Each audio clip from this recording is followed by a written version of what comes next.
Chăm rì phố trưa tép này cái chân chỉ tì group năng chỉ tì bật rây và cùng mà can cam về thi hòng mấy bộ đam miên mong tì pi. Bạn xôm xóa công bên mặt dương với một chục này cụ tì pi sầm nạp đam sắp đà thay chăn này. Bạn tôi tên này chuyên bạn tôi sơn na nấu cụ tì muối bạn bánh chọc từ hai sầm nạp trong cụ tì pi chỉ muối nâng xế la bánh to bị mong bánh bay bánh tay là đây làm bánh bay đọc này tì từ hai. Đời xa tại dương tàu cả chưa được rụp hiệp rương để thay nâng sầm khăn bấm phốtสำหรับดาวสัปดาห์ไทยจันนี่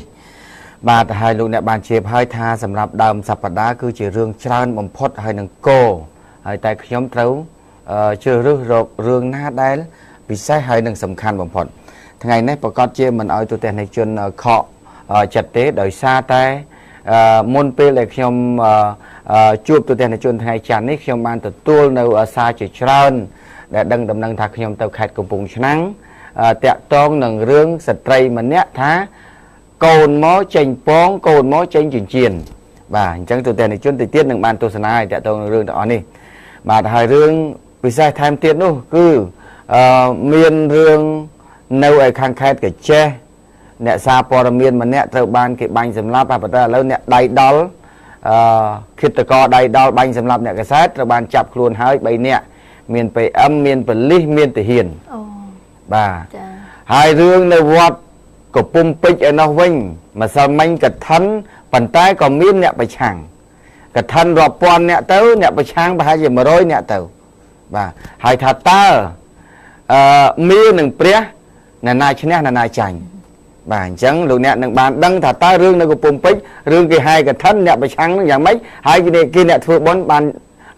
นบนอย่างไม่บ่าจังหนึ่งจูบเรื่องราวต่างๆนี่เนี่ยเป็นเวะประตอปัญตาเวะดำบงนี่สมจุดเรียบจูนในการประลองบะดุบลูกเนี่ยไงนี่คือจิตไงเดลประลองบะดุบเวะปีบ่ามันเวะปีคือท่าจุ่มเฮียนตีปีบ่า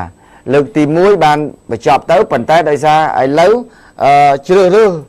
ยกเนี่ยได้เจ้ให้แข่งรู้ท้าวิเมียนทลอดลุยไงประลองเลือกตีมุ้ย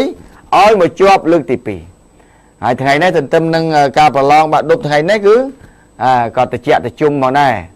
phiệp tự chẹt tự chung phlieng nâu khăn sạt than đi không ấy tăng bờ lâm đầm đó bà phlieng đôi khăn bên này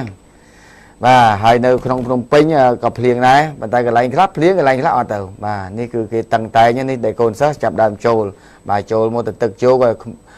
bằng prai thôi na lực tì pia nè chọp á na trồng cào với chọp rồi bàนี่miền ấy là miền lẹn nơi thà nông sài trường ấy đấy và phần nắng rồi rau khơi nhà hao chứ bà chai vậy này lại miền à muối cứ sắm tập hiệp bò dưỡng cứ chi cầm lăng khăng bầm phốt sầm rạp chui luôn dưỡng và không biết là nay chui dưỡng thế không mùi nè bà ấy lần đi thường mấy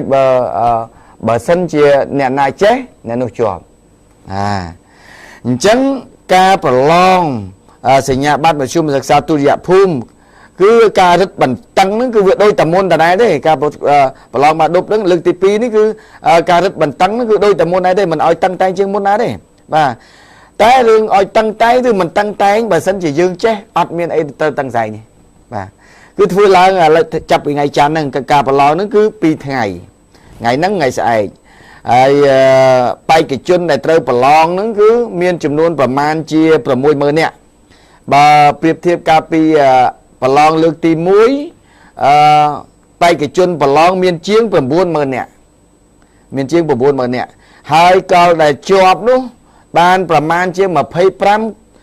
phây pram bia chất sập pi phía rồi mà phây pram bia chất sập pi phía rồiสมาหนึ่งซะได้จอบนึงประมาณจะเชียงประมุ้ยหมื่นเนี่ยเชียงปีหมื่นเนี่ยเนี่ยจอบได้การปีลึกตีมุ้ยด้วยเชียงปีหมื่นเนี่ยได้จอบจังไงเล่าเนี่ยได้เต้าประลองลึกตีปีนี่เชียงประมุ้ยหมื่นเนี่ยนี่คอมเพลงแมนเดนหวยhaiไปกิจุนสรบยังดังไงการปีม้วนเวียนปุ่มบุญหมื่นเนี่ยเชียงวันแต่เล่านี่สลักหมดดอลเวะปีลึกตีปีนี่คือบานแต่ผมมวยมันเนี่ยเชียงตีอย่างแล้วนี่เนี่ยสังเกตการระบบองการสังคมสิเวอร์รวมจิมวยนั่งอันดับเชียร์พอโนเมียนประมาณจะเชียงใบปอนเนี่ยเนาะ បាទអ្នកសង្កេតការនេះគ្រាន់តែជាការសង្កេតការរួមជាមួយនឹងកងអង្គភាពប្រឆាំងពុយពុកលួយផងបាទហើយការចំណាយថវិកាកាលពីលើកទី1ចំណាយថវិកាក្នុងការប្រឡងប្រមាណជា$4 លានសហរដ្ឋអាមេរិក$4 លានសហរដ្ឋអាមេរិកសម្រាប់ថវិការដ្ឋអញ្ចឹងសម្រាប់លើកទី2នេះការចំណាយគឺថយចុះប្រមាណជាចិត្តពាក់កណ្ដាលបាទប្រមាណជា$2 លាន5សែនសហរដ្ឋអាមេរិកប៉ុណ្ណោះបាទនេះការចំណាយសម្រាប់ការប្រឡងលើកទី2នេះបាទអញ្ចឹងទេក្មួយដែលបានប្រឡងជាប់ក្នុងជំហានទី1គឺចាត់ទុកថាជាការចំណេះដឹងរបស់ក្មួយពិតប្រាកដហើយពេលវេលានេះទៅហើយគ្មានអ្នកណាជួយអ្នកណាទេក្មួយបាទមានតែខ្លួនយើងជួយខ្លួនឯងបាទឥឡូវកុំថាឡើយរដ្ឋមន្ត្រីក្រសួងអប់រំគាត់រឹតបន្តឹងប៉ុន្តែបើសិនចំណេះដឹងយើងចេះបាទអត់មានអីពិបាកដែលត្រូវរឹតបន្តឹងនឹងទេព្រោះនេះវានៅក្នុងចំណេះដឹងរបស់យើងទួចជាសាច់ទៅហើយបាទនេះគឺលោករដ្ឋមន្ត្រីចាប់ផ្ដើមបើកយកវិញ្ញាសាបាទវិញ្ញាសាបើកក្នុងហឹបអត់មានថាបែកធ្លាយបាទបាក់ទំនប់បាទធ្លាយបឹងអីទេអត់មានទេគឺនៅក្នុងនឹងហើយប្រយ័ត្នមានគេស៊ីឡារឿងតោកំភៃក្មួយនេះខ្ញុំបើសិនជាឲ្យខ្ញុំ3000ឲ្យខ្ញុំ5000អញ្ចឹងទៅគឺធានាមកជាប់ចឹងប្រយ័ត្នតែគេគ្រាន់តែនិយាយចឹងប៉ុន្តែគេអត់ជួយដល់លទ្ធផលក្មួយជាប់ដោយខ្លួនឯងទីបំផុតគេប្រាប់តែនេះគាត់បានខ្ញុំជួយណាមកឲ្យមកឃើញទេប្រយ័ត្នហ៎អត់មានទេបាទសូមអាណាព្យាបាលដែលកំពុងតែទស្សនានេះពួកកូនអត់បានមើលទេបាទកំពុងប្រឡងប៉ុន្តែអាណាព្យាបាលដែលកំពុងតែទស្សនានេះសូមឲ្យប្រយ័ត្នរឿងការទៅតាក់ទងគេថាចំណាយប៉ុណ្ណេះចំណាយប៉ុណ្ណោះដើម្បីបានកូនជាប់អីហ្នឹងបាទសូមទោសហើយក៏យើងត្រូវគិតដែរថាបើសិនជាសញ្ញាបត្របានដោយមិនបានរៀនយកទៅធ្វើអីបាទទៅធ្វើការណាកើតអញ្ចឹងបើសិនជាចំណេះដឹងយើងមានសញ្ញាបត្រយើងមានហើយរួមជាមួយនឹងចំណេះដឹងយើងមានគឺទៅកន្លែងណាក៏គេទទួលដែរចុះបើសិនជាយើងទទួលតែសញ្ញាបត្រខ្ពស់បញ្ញាបណ្ឌិតប៉ុន្តែអត់ចូលសាលាទៅធ្វើការមិនកើតតានេះចង់ជំរាបបន្ថែមប៉ុណ្ណឹងដោយសារតែថ្ងៃនេះជាការចាប់ផ្ដើមប្រឡងបាក់ឌុបលើកទី2ចាប់ផ្ដើមហើយព្រឹកនេះបាទ ហើយតឹងដូចតែមុនតដែរទេអត់មានអីខុសពីមុនទេបាទតោះឥឡូវនេះយើងសូមបញ្ចប់រឿងប្រឡងប៉ុណ្ណឹងចុះបាទដោយសារតែជាការចាប់ផ្ដើមប្រឡងបាក់ឌុបលើកទី2ចាប់ដើមព្រឹកនេះបានជាខ្ញុំចាប់ដើមលើកក្បាលបន្តិចចុះបាទឥឡូវនេះសូមទូទាំងនិជនកលេចមើលរឿងដែលចម្លែកមួយនៅខាងខេត្តកំពង់ឆ្នាំងដែលទូទាំងនិជនបានឃើញតាមរយៈ Facebook ក៏ដូចជាខ្ញុំបាននិយាយខ្លះៗហើយមុនពេលដែលខ្ញុំទៅដល់កំពង់ឆ្នាំងអញ្ចឹងទន្ទឹមនឹងខ្ញុំទទួលបានព័ត៌មានដែលចម្លែកថាស្ត្រីម្នាក់គាត់ឈឺពោះកូនមួយចេញពងមាន់ពងទាហើយនឹងកូនមួយចេញចិញ្ចៀន2វងអីនោះគឺខ្ញុំត្រូវតែទៅដល់គោលដៅតែម្ដងដើម្បីបញ្ជាក់នៅថាតើរឿងហ្នឹងវាពិតកម្រិតណាបាទពិតកម្រិតណាចឹងទេកុំឲ្យមានការសង្ស័យតាក់ទងនឹងបញ្ហារឿងហ្នឹងទាំងអស់ព្រោះខ្ញុំត្រូវការទៅដល់គោលដៅតែម្ដងបាទនេះទូទាំងនិជនដោយរូបភាពខាងដើមនេះគឺប្រជាពលរដ្ឋកំពុងតែភ្លូកទឹកភ្លូកដីទៅមើលស្ត្រីម្នាក់ដែលកំពុងតែស្នាក់នៅក្នុងវត្តព្រះឥន្ទកោសីដែលស្ថិតនៅក្នុងភូមិព្រៃព្រាលឃុំអញ្ចាញរូងស្រុកបរិបូរខេត្តកំពង់ឆ្នាំងបាទប្រជាពលរដ្ឋគាត់មានជំនឿហើយនេះស្ត្រីនេះហើយទូទាំងនិជនដែលគាត់អះអាងថាគាត់ប្រសូតចេញបត់ជាពងមាន់ហើយចេញជាចិញ្ចៀន2វងហើយចិញ្ចៀន2វងនោះមានប្រភេទចិញ្ចៀនមួយហៅថាចិញ្ចៀនហង្សមាសហង្សមាសដូចយើងដែរណាចិញ្ចៀនហង្សដែរហង្សមាសដែរណាបាទហង្សរូបចេញរូបជាហង្សប៉ុន្តែរឿងពណ៌ស្លេកបាទហើយចិញ្ចៀនមួយទៀតគឺរូបជាមកុដបាទនិមិត្តសញ្ញាជាមកុដហើយពណ៌រាងទឹកមាសបាទពងមាន់ខ្ញុំទៅអើតមើលឲ្យចិត្តតើពងមាន់ហ្នឹងឬក៏ពងមាន់ព្រៃឬក៏ពងមាន់ស្រុក វាត្រូវមើលឲ្យចិត្តដែរឲ្យពងទាឬក៏ពងកងាន ចា វាត្រូវអញ្ចឹងបាទប៉ុន្តែអ្វីដែលជំនឿរបស់ប្រជាពលរដ្ឋនៅទីនោះខ្ញុំបានជួបច្រើនណាស់បាទដើម្បីចង់ដឹងទស្សនៈរបស់គាត់ព្រោះយើងទាំងអស់គ្នាខ្ញុំនេះដែលទៅនឹងក៏ដោយបើទោះបីចង់ដឹងការពិតក៏ដោយប៉ុន្តែខ្ញុំមិនបានដឹងថាតើពងនេះប្រសូតចេញពីគាត់ពិតប្រកបទៅយ៉ាងម៉េចចិញ្ចៀននេះប្រសូតចេញពីគាត់ពិតប្រកបទៅយ៉ាងម៉េចខ្ញុំបានត្រឹមតែទៅមើលឃើញជាក់ស្ដែងថាឃើញចិញ្ចៀនមែនឃើញពងមាន់មែនប៉ុន្តែមិនដឹងជាពងមាន់នេះកើតចេញពីមនុស្សមែនឬក៏គេយកទៅដាក់ខ្ញុំអត់មានសន្តានអញ្ចឹងទេបាទគ្រាន់តែខ្ញុំចង់ទៅមើលឲ្យជាក់បាទប្រជាពលរដ្ឋខ្លះគាត់ទៅទីនោះរួចហើយគាត់ថាគាត់មិនទាន់ជាមានជំនឿនៅឡើយទេប៉ុន្តែគាត់ចាំមើលថាតើវត្ថុស័ក្តិសិទ្ធិទាំង3ប្រភេទនេះវាស័ក្តិសិទ្ធិអីខ្លះបាទទៅដល់ខ្ញុំទៅដល់គេឲ្យវាយគុំដែរធ្វើតាមគេដែរបាទនេះគឺអ្នកចូលខ្ញុំទៅចែកជំនួយមនុស្សធម៌ជាមួយនឹងសប្បុរសជនមានលោកយាយខ្ញុំពីបាទលឹមឆេងហើយលោកយាយនៅខាងវត្តបោកខ្ពស់ផងបាទរួមជាមួយនឹងអ្នកនៅបារាំងបាទអ្នកនៅបារាំងគាត់មកដែរបាទគាត់នៅខាងទូលូនេះបងស្រីគាត់មកទូលូមកពីទូលូបាទគាត់មកជាមួយប្តីរបស់គាត់បាទយើងក៏បានទៅចែកជំនួយហើយឆ្លៀតពេលនោះចម្ងាយដីកន្លែងខ្ញុំចែកជំនួយនៅខាងទឹកផុសចម្ងាយគ្នាប្រហែលជា70គីឡូ70គីឡូបាទអញ្ចឹងខ្ញុំថាអត់ទេត្រូវតែទៅដល់បាទបងស្រីដែលជាម្ចាស់រូបនេះគឺគាត់ឈ្មោះជាអ៊ីតអាយុ42ឆ្នាំមានកូនទាំងអស់នឹង6នាក់ប៉ុន្តែស្លាប់មួយទៅហើយនៅសល់5នាក់បាទប្តីរបស់គាត់ឈ្មោះបូរិនអាយុ52ឆ្នាំបាទគាត់ជាមុខរបរជាកសិករទេគាត់រស់នៅក្នុងភូមិព្រៃព្រាលឃុំអញ្ចាញរូងស្រុកបរិបូរខេត្តកំពង់ឆ្នាំងបាទអញ្ចឹងខ្ញុំបានសម្ភាសជាមួយនឹងគាត់ទៀតបាទសម្ភាសគាត់ដើម្បីចង់ដឹងមើលសម្ភាសរូបមើលបាទរូបគាត់និយាយតែភាសាថៃនិយាយខ្លះគាត់និយាយខ្មែរថៃលាយគ្នាបាទខ្ញុំត្រូវតែសួរពីព្រោះទៅដល់ហើយខ្ញុំត្រូវបញ្ជាក់ឲ្យច្បាស់ហើយបាទអញ្ចឹងទូទាំងអ្នកជនជឿមិនជឿអានឹងរឿងរបស់ប្រជាពលរដ្ឋប៉ុន្តែសម្រាប់ខ្ញុំខ្ញុំចង់លើកឡើងអញ្ចេះធម្មតាអបិយជំនឿបើការជឿមានអ្វីស័ក្តិសិទ្ធិមានអ្វីដែលចម្លែកកើតឡើងជាអច្ឆរិយៈអញ្ចឹងអានឹងគេហៅថាព្រហ្មញ្ញសាសនាហើយធម្មតាទេប្រជាពលរដ្ឋនៅតាមតំបន់នីមួយៗគាត់មានសិទ្ធិក្នុងការជឿប៉ុន្តែសូមការជឿនោះសូមកុំឲ្យមានការខាតបង់ទ្រព្យសម្បត្តិបាទដូចជាកន្លងមកមានការជឿខ្លះយកកូនទៅព្យាបាលទៅឲ្យគេរំលោភទៅឲ្យប្រសង់រំលោភប្រសង់ព្យាបាលហើយទៅរំលោភកូនគេបាទហើយប្រសង់ខ្លះមិនប្រសង់ប្រសក់ខ្លះទៀតធ្វើជាតាបោះរួចហើយចាប់ផ្ដើមទៅព្យាបាលគេទៅព្យាបាលយូរទៅក្នុងបន្ទប់ណែមើលឃើញប្រពន្ធគេស្អាតចាវាមានអញ្ចឹងដែរប៉ុន្តែឥឡូវតាក់ទងនឹងរឿងនេះរឿងអច្ឆរិយរូបភាពបែបនេះមួយទៀតដែលរឿងអបិយជំនឿមួយទៀតដែលកើតឡើងនៅខាងកំពង់ឆ្នាំងខ្ញុំសូមជម្រាបជូនចំពោះទូទាំងអ្នកជនដែលបានជឿជាក់លើខ្ញុំដែលខ្ញុំទៅដល់ទីនោះហើយតែញសួរថាខ្ញុំជឿឲ្យអត់បាទឥឡូវទន្ទឹមនឹងខ្ញុំថាជឿឬមិនជឿខ្ញុំត្រូវតែរកភ័ស្តុតាងសិនព្រោះនៅពេលដែលខ្ញុំទៅនេះ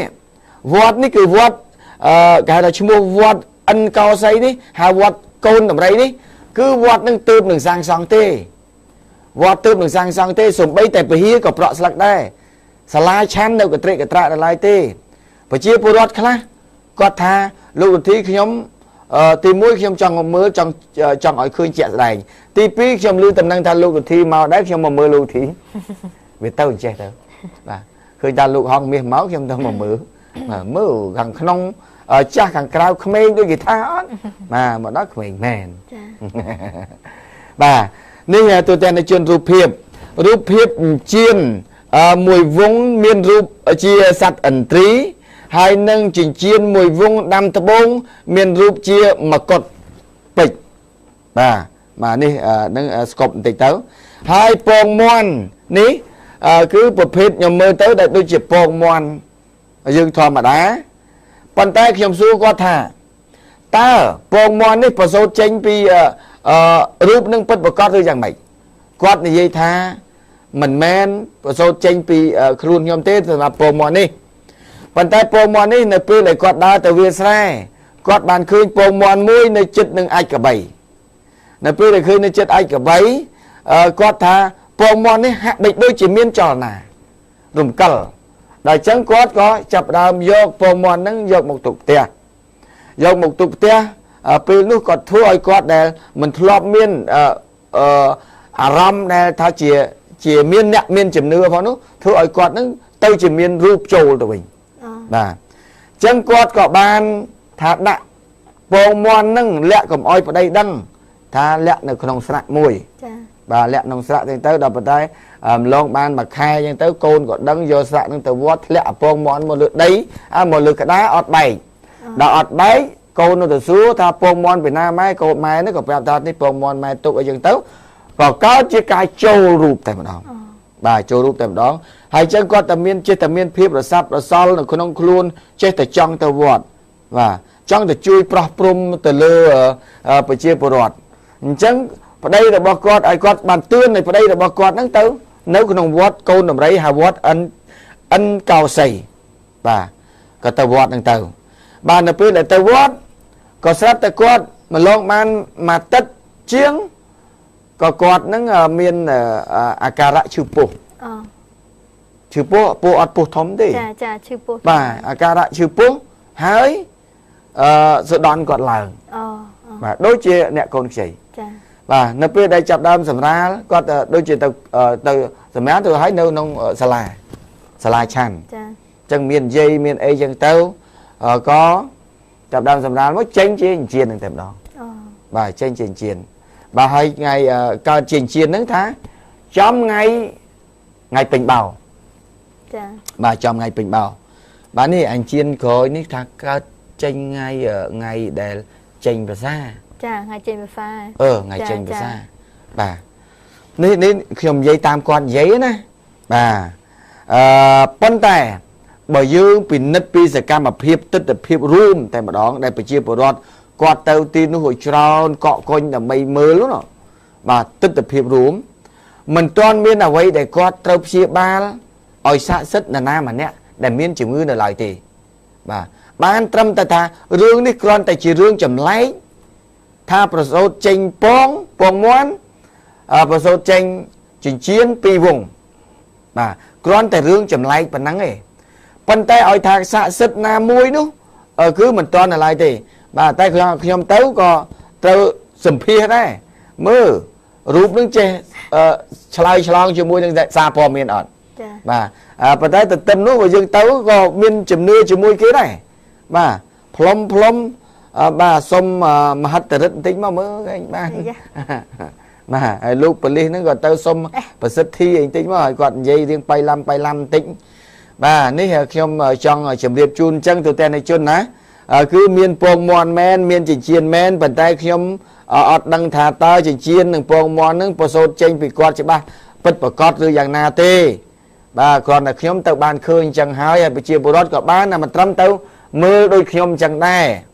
បាទប៉ុន្តែខ្ញុំក៏បានជួបជាមួយនឹងបរិសម្នាក់ដែលគាត់អាងថានឹងគាត់បានឃើញដែរគាត់បានទៅនៅកន្លែងស្ត្រីនឹងប្រសូតជាក់ស្ដែងបាទហើយខ្ញុំក៏បានជួបជាមួយនឹងប្រជាពលរដ្ឋគាត់ដែលទៅកាច់បាយសីទៅធ្វើពិធីបន់ស្រន់នៅលើ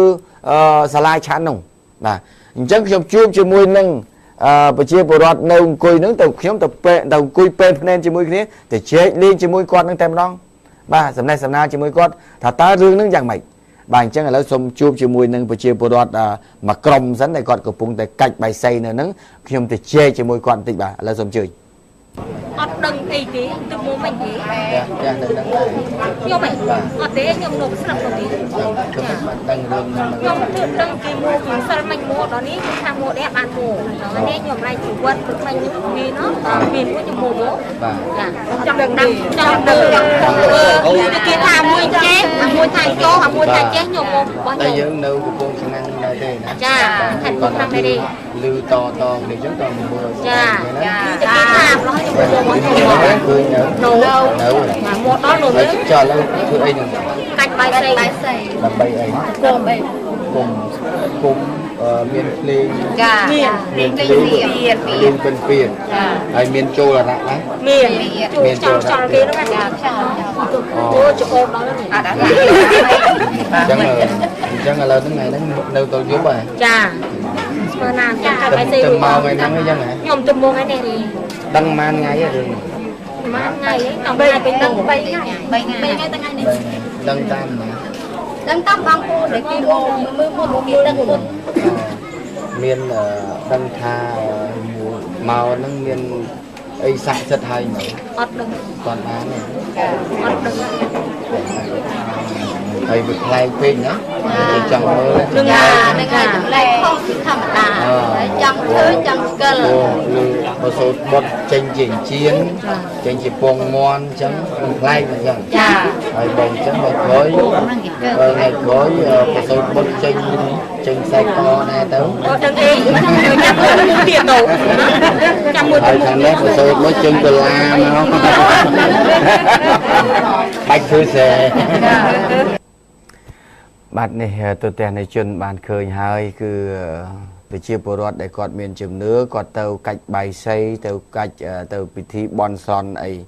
bạn bàn tay khi nhóm của bạn chụp tấm phía chừng môi những bộ rót mà nè đá để cọt chừng mua ở thuốc ma dụ sai sập làm cho nắm để cọt an tha cọt bàn nâu ở to chừng môi những sợi trai nắng hơi cọt chỉ nè tàu mưa ca một số tranh chi chỉnh triển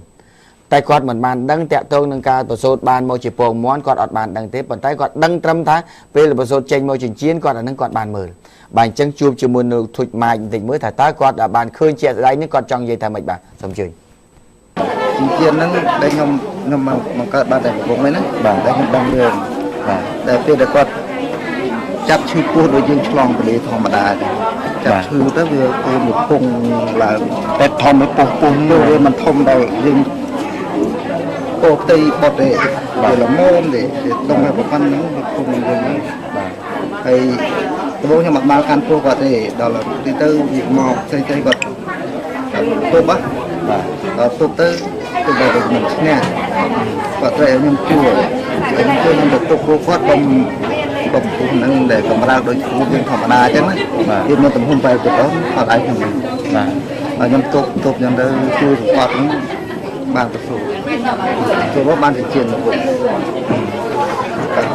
nhưng đang gặp phần này tập phần năng chiên tim mười anh đang chiên tim mười chiên tim tí khổ tuyết vùng xây anh đang nặng nhưng mà đang còn chiên tim mười nó phải bong cho bạc luôn ba trong về nó là chiên nó bong mười không có chia ở phía miếng thì có quét nó có chiên con nó có chiên nhom ấp đang nhom ấp gọi là tổ chức ấy của nhom ấp đây đang đưa ra vậy cho mình đang đá này còn đây là kinh qua quả hòm miền của mình đang em đang nhom ấp đang này bây giờ tập bồn hay miền đầm tập bồn miền đầm tập bồn thì phải mà hay về cái số nó về nó ở quạt ở sầm nhẹ bây giờ chúng ta tôn dương thò mặt ba quan tâm nhân tập hiệp rằng để phòng rằng là chữ đó phòng rằng phòng ọt phòng rằng là bột để chạy nhẫn này viên gì mà này đấy trung bình viên gì miền rồi viên là này trung bình nhưng mặt bàn vọt đây nằm bao giờ môi trăm trong ngày sau ba trong ngày sau từ liên mong bảy đợt xìa té rồi cá đâu rồi nè nó rất nhiều nó tụt còn mà này là muốn còn đâu bọt này đó đây còn này tẹt cho một bọt đầm rồi ấy còn mòn rồi có bọn nó nhầm mặt đang cái nhầm mặt đang cáiบัดนี้ខ្ញុំជួបជាមួយគាត់នៅក្នុងសាលាឆាន់តែម្ដងដើម្បីចង់ដឹងព្រោះនៅខាងក្រោយខ្ញុំសម្ភាសហ្នឹងគឺកន្លែងដែលគាត់ថាប្រសូតចេញចិញ្ចៀនបាទហើយសាលាឆាន់ហ្នឹងទូទាំងជនគឺសាលាឆាន់ប្រក់ស្លឹកទេបាទព្រោះវត្តហ្នឹងទឹមកើតបាទវត្តហ្នឹងទឹមកសាងកន្លែងពហិ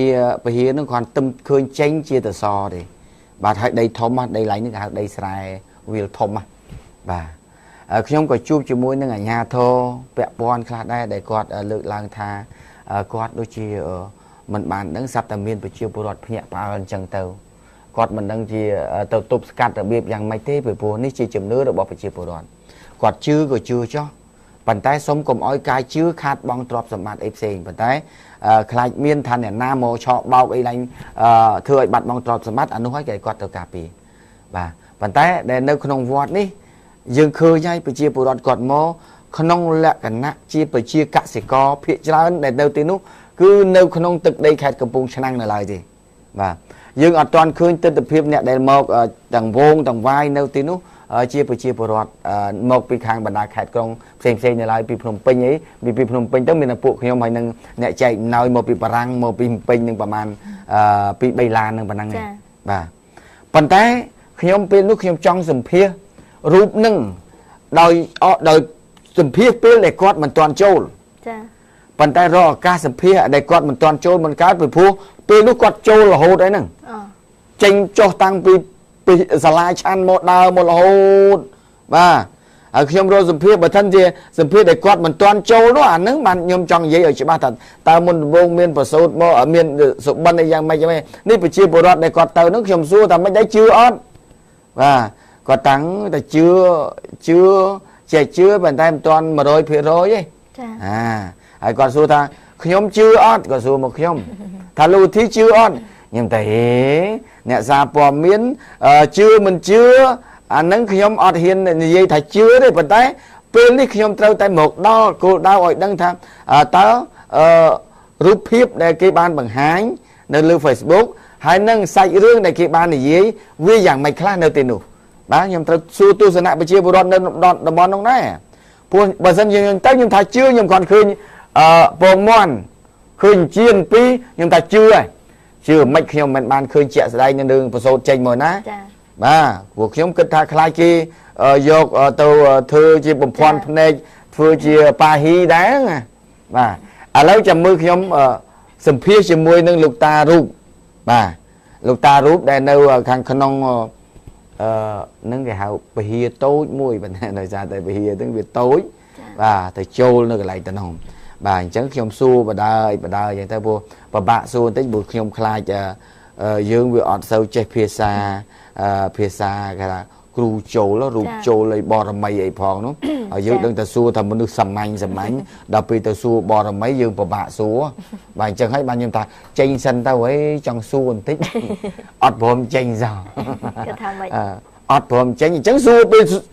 trâu lưng đồ bò đó bà chẳng xong sẽ đạp nâu và xa là bò con nâu không biết được ca để con của phong để trâu rút nâu không bị hiến để plot slack đó tối mùi bà tôi tên này chuyện bà xong chơi mưa đây mình chỉ hai qua cái khơi bàn hơi mình chụp phải chụp tê rồi bà số nó bao chừng lại chẳng thà ta chờ chui mình luôn bàn này lá hai ta luôn lúc tôi trong bàn xong tôi hai trong bàn ấy là tôi còn nói tôi thua rằng mày tử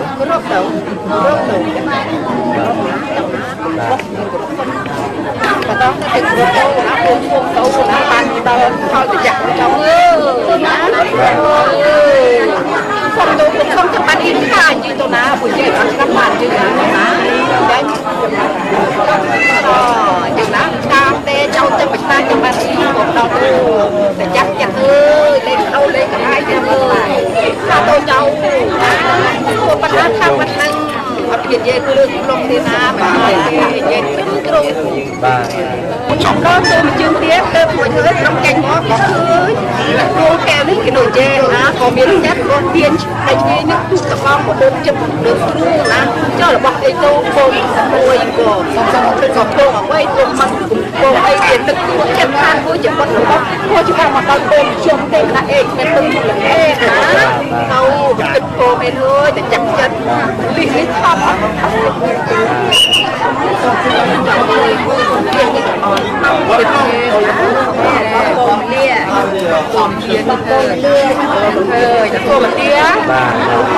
chẳng mà này lâu đến đầu tiên đây của tôi cả bay luôn một con miền luôn con chẳng mà này những sản phẩm chưa đượcเลย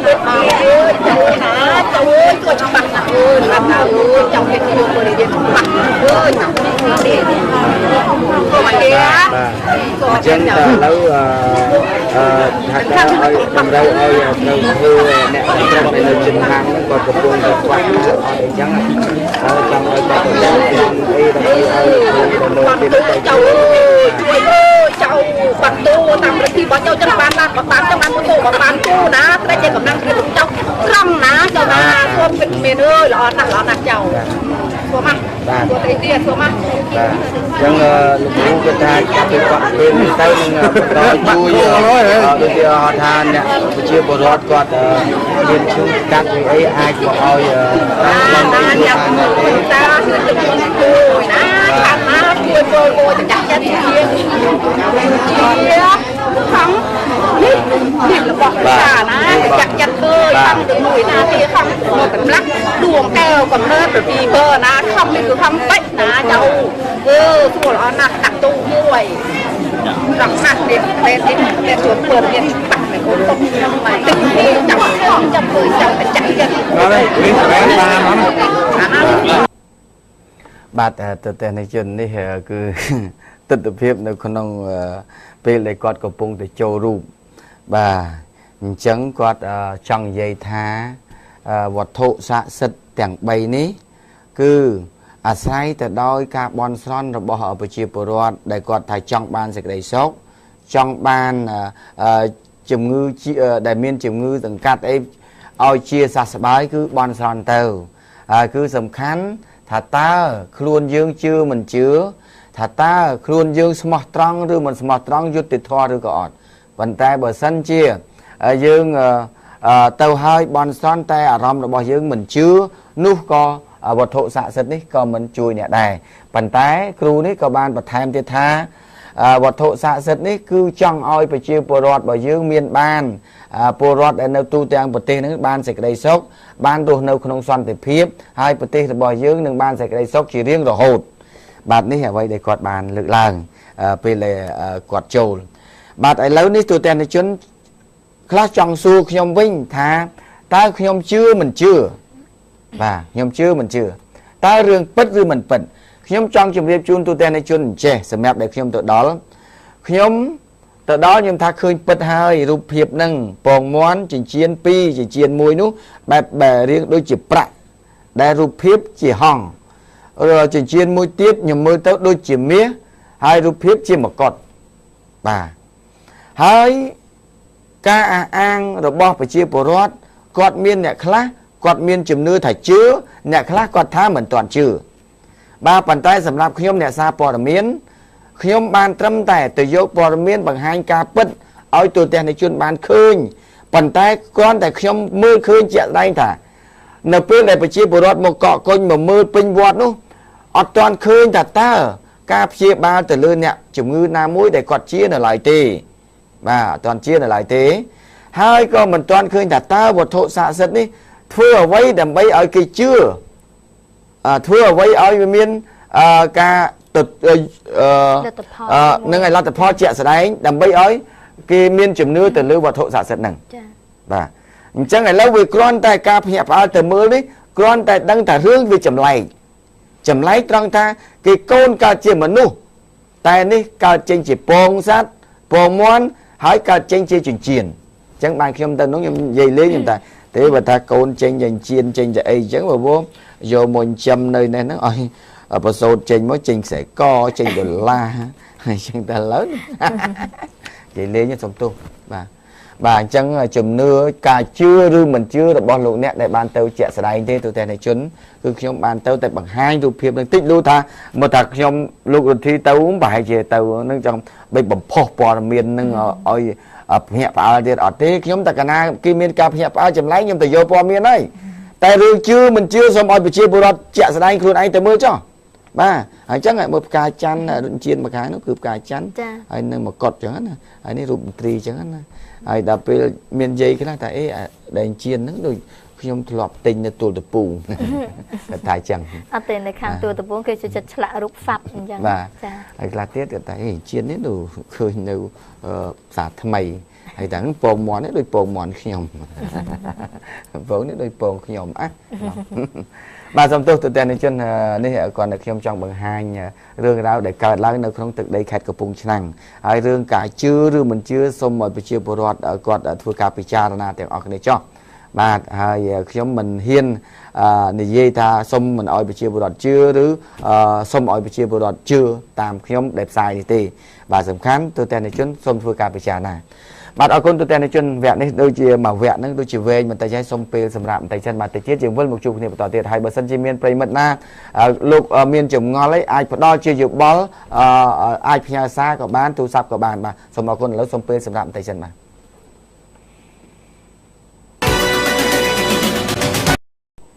បាទហើយក៏សូមអំពាវនាវដល់ក្លឹបអ្នកកាសែតនិងសមាគមអ្នកកាសែតត្រូវតែចេញនៅសេចក្តីថ្លែងការណ៍មួយដើម្បី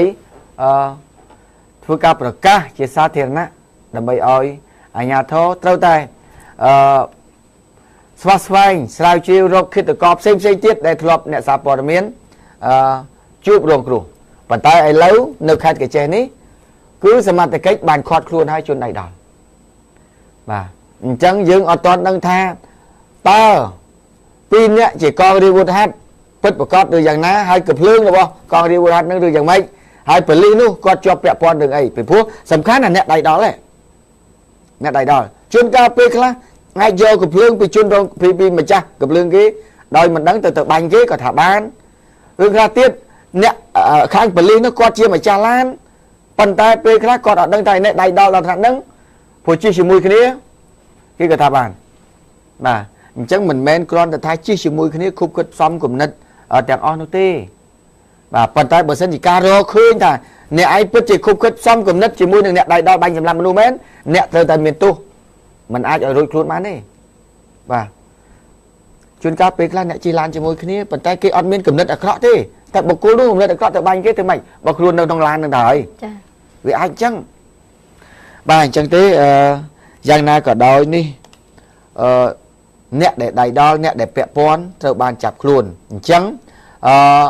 អ្នកនៅពីក្រោយផ្សេងទៀតអស់មានហើយអញ្ចឹងបានន័យថាអ្នកដែលពាក់ព័ន្ធទាំង3អ្នកនេះគឺក្នុងព្រឹត្តិការណ៍ដែលបាញ់សម្លាប់អ្នកកសែតគ្រាន់តែមិនទាន់ដឹងថាតើអ្នកពាក់ព័ន្ធដូចជា PM នេះដូចជាប៉ូលីសមួយទៀតនោះតើគាត់ពាក់ព័ន្ធក្នុងកម្រិតណាតែប៉ុណ្្នឹងទេតែអ្នកដៃដល់ចង់មិនចង់គឺអ្នកឯងមិនចាំបាច់រឿងពាក់ព័ន្ធទេជាឃាតកររួចជាស្រេចទៅហើយបាទនេះរឿងរ៉ាវបាញ់អ្នកកសែតនៅខាងខេត្តក៏ចេះហើយសូមឲ្យអ្នកសារព័ត៌មានរបស់យើងនៅទូទាំងប្រទេសសូមឲ្យប្រកាន់ខ្ជាប់នៅវិជ្ជាជីវៈហើយសូមឲ្យទៅយកព័ត៌មាននៅព្រឹត្តិការណ៍ដែលកើតឡើងហើយទៅតែរក្សាភាពសុវត្ថិភាពខ្លួនឯងផងអត់មានអ្នកណាការពារខ្លួនយើងទេបាទអញ្ចឹងនេះតកតងនឹងព័ត៌មាននៅខាងខេត្តកញ្ចេះទូទាំងជនដែលចុងក្រោយសមត្ថកិច្ចគេបូកសរុបហើយនឹងមហាជនសាក់សីគេបូកសរុបមកគេថាដោយសារតែអ្នកកសែតនេះខូចដែរទន្ទឹមនឹងខាងអ្នកដៃដល់នោះវាជួញឈើខុសច្បាប់ហើយប៉ុន្តែខាងនេះវាខូចដែរទៅទាគេទៅដាក់ខែគេទៅចម្រិតគេបាទបើផ្សាយទៅតថ្លៃទៅអីផ្សាយទៅបាច់ទៅតថ្លៃទេបាទអញ្ចឹងនេះទៅតែអ្នកជនយើងនិយាយអីនិយាយពិតទាំងអស់គ្នាបាទកុំឲ្យនិយាយថាហេនិយាយកំហុសអ្នកកសែតគ្នាឯងនិយាយដែរវិជាពលរដ្ឋគេធ្វើខុសចេះផ្សាយថ្នាក់ដឹកនាំធ្វើខុសចេះផ្សាយគេចុះអ្នកកសែតខ្លួនឯងធ្វើខុសអត់ផ្សាយទេចុះអាហ្នឹងយើងធ្វើឲ្យទាំងអស់គ្នាបុគ្គលណាក៏ដោយនៅស្ថាប័នណាក៏ដោយគ្មានបុគ្គលនោះអត់មានកំហុសសោះទេវាត្រូវតែមានបាទសម្បីខ្ញុំនិយាយព័ត៌មានមិនមែនខ្ញុំអង្គុយនិយាយតែត្រូវទាំងអស់ទេជួនកាលពេលខ្លះខ្ញុំនិយាយទៅអ្នកយកព័ត៌មានខ្ញុំមកឲ្យរៀងខុសបន្តិចមកអញ្ចឹងអ្នកដែលនៅក្នុងព្រឹត្តិការណ៍ហ្នឹងគាត់ជួយបំភ្លឺមកតែប៉ុណ្ណឹងមកគឺចប់សពគ្រប់ហើយបាទចា៎នេះហើយទូទាំងអ្នកជនតកតងនឹងរឿងនៅខាងខេត្តកញ្ចេះប៉ុណ្ណឹងបាទចាំមើលគេសន្និសិទកសែតថ្ងៃនេះថែមទៀតលោកស្នងការគាត់ធ្វើសន្និសិទកសែតបន្ថែមបាទអញ្ចឹងប្រហែលជារឿងសន្និសិទកសែតបន្ថែមនេះគ្មានអីលើសពីនឹងទេបើតាមខ្ញុំដឹងបាទពួកខ្ញុំបានជួបហើយស្រេចហើយហ្នឹងចា៎បាទអញ្ចឹងដើមចំនៃការឲ្យបាញ់សម្លាប់គ្រាន់តែគេវាយប្រហារមកលើខាងឋានៈកសែតហ្នឹងធ្លាប់ជាអ្នកស្និទ្ធស្នាលជាមួយនឹងឃាតករនឹងដែរវាទៅចេះបើតែក្រោយមកវាគ្រាន់តែថាបាក់បែកគ្នារឿងផលប្រយោជន៍អីចឹងទៅក៏កើតឡើងរឿងចឹងទៅបាទប៉ុន្តែនៅក្នុងឡានរបស់ជនល្មើសហ្នឹងគឺអត់មានដឹកកញ្ញូងដឹកឈើអីទេបាញ់ហើយត្រឡប់ទៅវិញបើកលឿនក្លាប់ខ្លួនឯងដោយសារតែឈាមស្បែកស្រែកហៅវាត្រូវតែកម្ម ពីរបស់ខ្លួន ចា បាទកម្មពីរបស់ខ្លួនហើយទៅជាប់ទោសហើយបាទតោះទៅទៀត ចាឥឡូវយើងងាកមករឿងគ្រោះថ្នាក់ចរាចរណ៍នៅរាជធានីភ្នំពេញវិញម្ដងមានករណីចាគឺរថយន្តចាចូលផ្ទះជ្រុលទៅបុកចូលផ្ទះនៅទល់មុខគ្នាកិនបាក់ទ្វារកញ្ចក់4ផ្ទាំងសង្កត់រោរបួសធ្ងន់2នាក់រថយន្ត Refor បើកថយចូលផ្ទះបែរជាថយបុកចូលផ្ទះលក់ថ្នាំនៅទល់មុខចាបញ្ឆិតគ្នាបន្តិចធ្វើឲ្យបាក់ទ្វារកញ្ចក់4ផ្ទាំងសង្កត់លើអ្នកដេកក្នុងផ្ទះរបួសធ្ងន់2នាក់កាត់ឡើងនៅវេលាម៉ោង10នាទីយប់ថ្ងៃទី12តុលាតាមផ្លូវលំភូមិព្រៃទាសង្កាត់ចំចែកខណ្ឌពោធិ៍សែនជ័យប្រពន្ធព័ត៌មានពីកន្លែងកាត់ហេតុដឹងថាមុនពេលដែលកាត់ហេតុរថយន្តបង្កម៉ាក Refor Post Fly ចតនៅមុខផ្ទះលុះដល់ម៉ោងកាត់ហេតុម្ចាស់រថយន្តចាដែលមានផ្ទះលក់ថ្នាំពេទ្យយីហោ M Free បានបោរយាយថយចូលផ្ទះស្រាប់តែបើកថយទៅក្រោយចាទៅចូលផ្ទះឲ្យលក់ថ្នាំពេទ្យមួយទៀតអត់មានយីហោដែលស្ថិតនៅបញ្ឆិតគ្នាបន្តិចដោយថយបុកបាក់ទ្វារកញ្ចក់អស់4ផ្ទាំងដាច់សង្កត់ចាលើម្ចាស់ផ្ទះដេកក្នុងផ្ទះររបួសធ្ងន់2នាក់និងបែកទូកញ្ចក់អស់2ទៀតហើយក្រោយពេលដែលកើតហេតុបានបញ្ជូនអ្នកររបួសទៅព្យាបាលនៅមន្ទីរពេទ្យចំណែកម្ចាស់រថយន្តបង្កពេលដែលឃើញសមត្ថកិច្ចចុះទៅដល់បានប្រាប់ថាគេដោះស្រាយខ្លួនឯងហើយដោយគេចេញថ្លៃព្យាបាលរបួសនឹងជួសជុលផ្ទះដែលខូចខាតទាំងអស់ទោះបីជាយ៉ាងណាអ្នកឃើញហេតុការណ៍ហាក់ដូចជាឆ្ងល់ថាហេតុអីបានជាអ្នកបើករថយន្តចូលផ្ទះខ្លួនឯងសោះបែរជាថយទៅចូលផ្ទះដែលនៅបញ្ឆិតទល់មុខគ្នាទៅវិញហាក់ដូចជាមិនគួរឲ្យជឿ បាទហើយឃើញលោកគាត់ចូលទៅហើយគាត់ទៅថយវិញដើម្បីចូលឲ្យវាត្រង់ណាបាទដល់ថយយ៉ាងមកគាត់ជន់ហ្គាខ្លាំងទៅចឹងមិញហ្នឹងមកបុកផ្ទះគេនេះគឺថយមកចាថយចូលផ្ទះទៅជ្រុលចកោតជ្រុលជើងជន់ហ្គាហ្នឹងមិនបាទបាទ ចាករណីមួយទៀតរថយន្តដឹកហ្វាច់ឈប់អត់ដាក់ហ្វ្រាំងដៃរអិលថយក្រោយទៅបុកនឹងរថយន្តតាកូម៉ាបណ្ដាលឲ្យបែកកញ្ចក់រថយន្តដឹកហ្វាច់ឈប់ដាក់អីវ៉ាន់នៅមុខផ្សារកាណាឌីយ៉ាជាកន្លែងចំណោតហើយរថយន្តអត់ដាក់ហ្វ្រាំងដៃធ្វើឲ្យរថយន្តរអិលថយក្រោយទៅបុកនៅរថយន្តតាកូម៉ាបែកកញ្ចក់នឹងក្រពិតសង$140បញ្ចប់រឿងកាត់ឡើងនៅម៉ោង8:20នាទីយប់ថ្ងៃទី12តុលាតាមផ្លូវវែងហ្វ្រេងមុខផ្សារកាណាឌីយ៉ាភូមិត្រពាំងថ្លឹងសង្កាត់ចំចៅ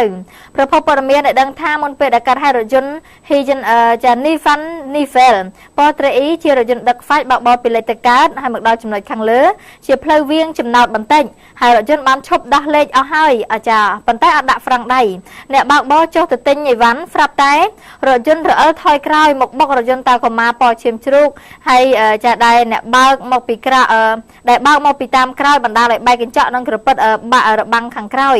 តែមិនបង្កឲ្យនរណាម្នាក់រងរបួសនោះទេហើយក្រោយពេលដែលកើតហេតុភាគីទាំងពីរចរចាគ្នាដែលខាងម្ចាស់រថយន្តទាំងសងខាងបានហៅជាងមកជួសជុលរថយន្តធ្វើការវាយតម្លៃចាដូចគ្នាហើយក្នុងនោះម្ចាស់រថយន្តដែលរងការខូចខាតទាមទារសំណង$200ខាងរថយន្តបង្កសង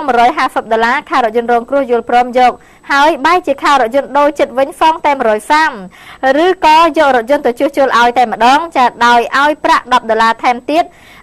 តែម្ចាស់រថយន្តរងគ្រោះមិនព្រមចុងក្រោយបញ្ចប់ត្រឹមសង$140ចាមកករណីទៀតនេះគឺរឿងជិះម៉ូតូបករយន្តស្ថានទូតចាអាមេរិកដួលរងរបួសធ្ងន់ម្នាក់ជិះម៉ូតូលឿនពេកខ្វះការប្រុងប្រយ័ត្នជ្រុលទៅបុកនៅរថយន្តរបស់ស្ថានទូតអាមេរិកបណ្ដាលឲ្យរងរបួសធ្ងន់ខ្លួនឯងកាត់ឡើងនៅចំណុចកណ្ដាលផ្លូវលេខ302កែង63ទល់មុខសន្តាគារ Valley សង្កាត់បឹងកេងកងទី1ខណ្ឌចំការមុនប្រពន្ធព័ត៌មានได้ដឹងថាមុនពេលដែលកើតហេតុរថយន្ត Ford Polo ជារថយន្តរបស់ស្ថានទូតអាមេរិកជិះ2នាក់តាមផ្លូវលេខ302ពីលេខទៅកើតបោកក្នុងលបឿនយឺតស្រាប់តែម៉ូតូចាម៉ាKawasaki ពណ៌ Ford លេខខ្មៅបបតាមផ្លូវលេខ63ពីជើងត្បូងក្នុងលបឿនលឿនមកដល់ចំណុចផ្លូវកែងម៉ូតូបើកលឿនពេកចាប់ហ្វ្រាំងអត់តាន់ជ្រុលទៅបុកពីមុខរថយន្តជំនាញខាងឆ្វេងមកដល់ឲ្យដួលនៅពីមុខរថយន្តរងរបួសធ្ងន់ហើយក្រោយពេលកាត់ហេតុអ្នករងរបួសធ្ងន់បានបញ្ជូនទៅព្យាបាលនៅ Clinic មេកុងនៅជិតនឹងកន្លែងកាត់ហេតុចំណែករថយន្តនិងម៉ូតូសមត្ថកិច្ចធ្វើការវាស់វែងទៅរក្សាទុកនៅការិយាល័យនគរបាលចរាចរណ៍ផ្លូវគោកបាទបុករថយន្តស្ថានទូតអាមេរិកបាទចាបាទអរគុណទូទាំងអ្នកជនឥឡូវនេះដល់ម៉ោងសម្រាប់ទៅហើយសូមពេលសម្រាប់បន្តិចសិនបាទតិចទៀតយើងវិលមកជួបគ្នាបន្តទៀតបាននៅវគ្គទី3ឥឡូវយើងជួបជាមួយនឹងបងស្រីម្នាក់ដែលគាត់បានសម្ភាសជាមួយនឹងហងមេយើងដែលគាត់ហេតុអីបានជាគាត់យកបន្លាទៅបិទផ្លូវគេហែកឋិនហេតុអីបានជាអ្នកយកសោទៅចាក់ទ្វារមិនឲ្យគេចូលបាទអញ្ចឹងសូមស្ដាប់ប្រសាសន៍របស់បងស្រីបាទសូមជួយបាទចង់ដឹងថាអញ្ចឹងអមមូលហេតុអីបានជាបងប្អូននាំគ្នាបិទទ្វាររបងវត្តថ្ងៃនេះអមមានសាសន៍ចាហេតុមូលហេតុដែលប្រជាពលរដ្ឋខាង ผู้เพศกี่ខាងខ្ញុំនេះបាត់របងវត្តមកពីតាមច្បាប់ខ្ញុំគោរពច្បាប់ណាព្រោះសង្ឃដីកាចេញមកគឺមានសង្ឃដីកាបិទវត្តដើម្បីឲ្យដើម្បីឲ្យលោកនិមន្តចេញទាំងអស់អញ្ចឹងមូលហេតុដែលពួកប្រជាជនខ្ញុំបិទវត្តបិទទ្វាររបងនេះគឺដោយសារគ្មានលោកនៅក្នុងវត្តច្បាប់ចេញមកសាក្រមសង្ឃដីកាចេញមកអត់មានវត្តទេអត់មានលោកទេណាអញ្ចឹងមូលហេតុខាងកើតនឹងគោរពច្បាប់អញ្ចឹងមានតែត្រូវបិទទ្វារវត្តណែដើម្បីឲ្យបញ្ចប់នៅចំនួនហើយឥឡូវហ្នឹងសំណុំពើដល់ហងមាសហ្នឹងដើម្បីឲ្យនិមន្តចេញទាំងសងខាងនឹងបានជាពលរដ្ឋសុខចិត្តបើកទ្វារវិញលុះត្រាតែសង្ឃដែលធ្វើគោរពតាមសង្ឃដីកាដែលចែងមកព្រោះខ្ញុំនៅរស់នៅក្រោមរដ្ឋាភិបាលខ្ញុំគោរពច្បាប់ណាខ្ញុំមិនមែនល្មើសច្បាប់ទេសូម្បីតែល្បីល្បំឬកញ្ជ្រួចក៏ខាងខ្ញុំអត់ណាគោរពច្បាប់អញ្ចឹងសូមហងមាសហ្នឹងធ្វើចាក់ផ្សាយបំភ្លឺណាតรงខាងកើតតែអាក្រក់ពេកព្រោះខាងខ្ញុំហ្នឹងគឺគោរពច្បាប់ណាបាទនេះអ្នកមីងគាត់ប្រកាសថាសូមឲ្យអនុវត្តសង្ឃដីកាប្រកាស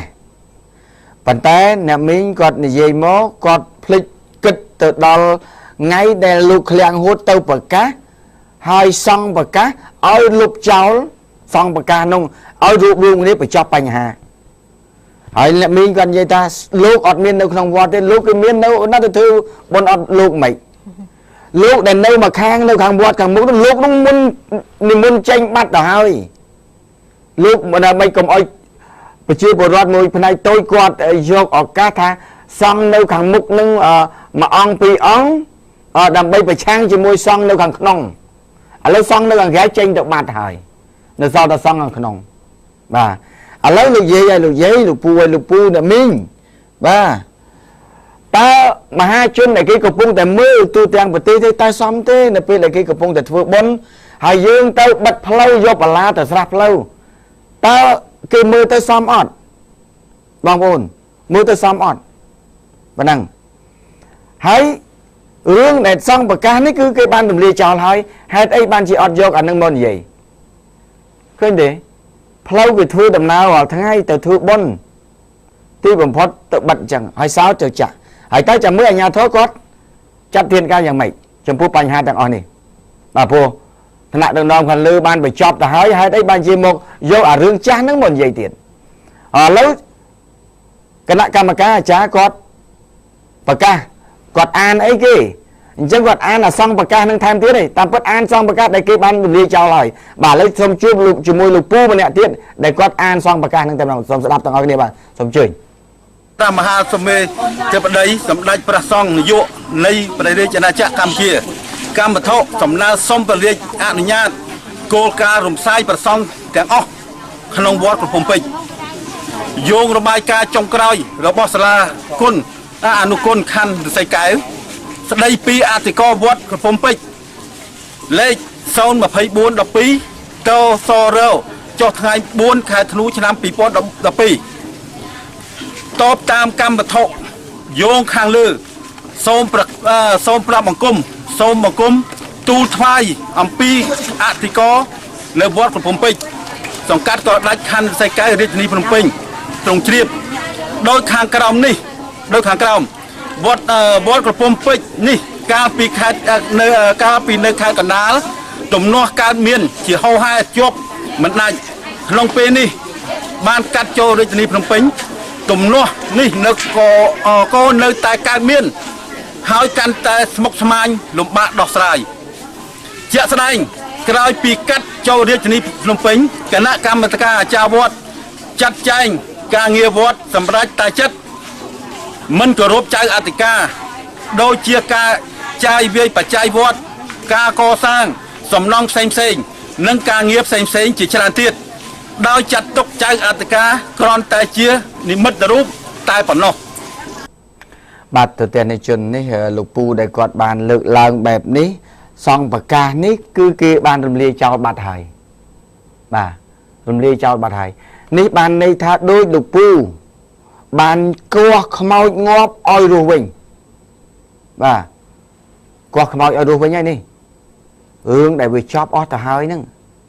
ឥឡូវបើនិយាយពីរឿងបដិជគុណគង់នៅវត្តកំពង់ពេជ្រហ្នឹងខ្ញុំទៅឃើញផ្ទាល់មិនទៅកាន់ជើងឲ្យលោកទេបាទខ្ញុំសុំនិយាយការពិតចុះ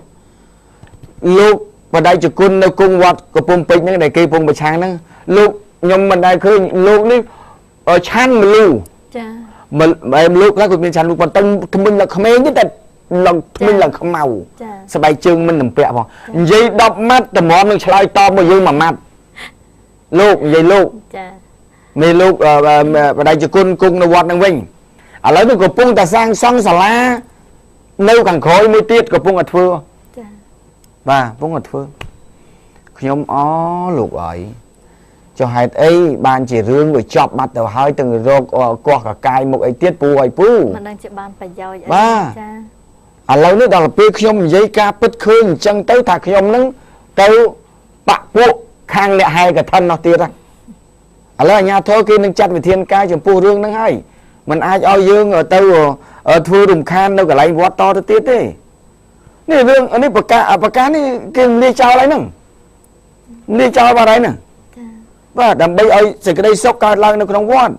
ហើយឲ្យពុទ្ធបរិស័ទចំណោះជើងវត្តនឹងទាំងអស់មកចូលមករួមគ្នាធ្វើបុណ្យឲ្យបញ្ចប់បញ្ហាអានេះជាសុខកំណើតរបស់យើងទៅហើយរឿងអីដែលយើងបង្កបញ្ហាសម្រាប់វត្តរបស់យើងមើលឥឡូវគេទៅធ្វើកឋិនរាប់ម៉ឺនរាប់ពាន់នាក់ហើយយើងតវ៉ា100នាក់ជាងយកសម្លេងមួយណាសូម្បីតែបោះឆ្នោតជឿរដ្ឋាភិបាលក៏គេត្រូវការយកសម្លេងច្រើនដែរអញ្ចឹងឥឡូវខ្ញុំមិនជំទាស់ជាមួយនឹងការប្រឆាំងរបស់លោកពូអ្នកមីងទេប៉ុន្តែខ្ញុំឃើញថាកំហុសរបស់ខាងលោកពូអ្នកមីងហ្នឹងគឺកំហុសធ្ងន់ត្រង់ថាថ្ងៃគេធ្វើបុណ្យបែរទៅបង្កបញ្ហាគេទៅធ្វើបុណ្យណាបាទមិនមែនគេទៅឈូសឆាយរំលំពហិយណាមិនទៅបំផ្លាញសាលាឆាន់សាលាកត់លោកទេណាមិនទៅលូបយកដីទេណាគេទៅធ្វើបុណ្យចុះហេតុអីបានជាយើងប្រឆាំងគេធ្វើបុណ្យអ្នកធ្វើបុណ្យមិនមែនសម្រាប់តែនៅក្នុងកោះដាច់មួយទេអ្នកគេភ្នំពេញក៏គេទៅធ្វើបុណ្យដែរហើយអ្នកនៅកោះដាច់នេះក៏មានបងប្អូននៅក្រៅប្រទេសដែរទូរស័ព្ទមកខ្ញុំច្រើនណាថាលោកធីជួយព័ត៌មានឲ្យច្បាស់ផងព្រោះហេតុអីបានជាអ្នកស្រុកនឹងគាត់ប្រហែលអ្នកនឹងគាត់នៅតែប្រឆាំងតាក់ទងនឹងបញ្ហាការធ្វើបុណ្យហើយខ្ញុំតាំងអ្នកបងខ្ញុំផ្សាយតែព័ត៌មានទេខ្ញុំអត់ថាអ្នកណាអាក្រក់អ្នកណាល្អទេប៉ុន្តែខ្ញុំសូមនិយាយការពិតចុះមើលទៅយកបងយកអីទៅដាក់កាត់ផ្លូវចូលវត្តយកបលាបត្រាទៅឲ្យដាក់កាត់វត្តឲ្យបងប្អូនមើលទៅឲ្យពិចារណាទៅដែលខ្លួនឯងត្រូវហើយមើលដែលសោទ្វាមកខាងទៀតនោះយើងចាក់ហើយចឹងទៅចាក់ទៅបិទថែមអំពីមុខថែមទៀតទៅប្រយោជន៍អីដែលអ្នកទទួលបានទង្វើអីខ្លះដែលអ្នកគិតថាទង្វើរបស់អ្នកល្អអាហ្នឹងប៉ុណ្ណឹងសុំទោសបាទវត្តខ្លះក៏មានបញ្ហាកើតឡើងដែរប៉ុន្តែគ្រាន់តែដូចអត់មានដល់ថ្នាក់ពេលធ្វើបុណ្យហ្នឹងទៅដល់បិទផ្លូវគេធ្វើបុណ្យទេហើយរឿងចាស់ដែលកើតឡើងហើយរឿងដែលគាត់តវ៉ានេះគឺយកអារឿងចាស់ដែលគេបានរំលាយចោលអស់អាលីងមកតវ៉ាថ្ងៃហ្នឹងថាតែរឿងហ្នឹងវាមិនទាន់គេបញ្ចប់ទៅមិនថាទេបាទនេះ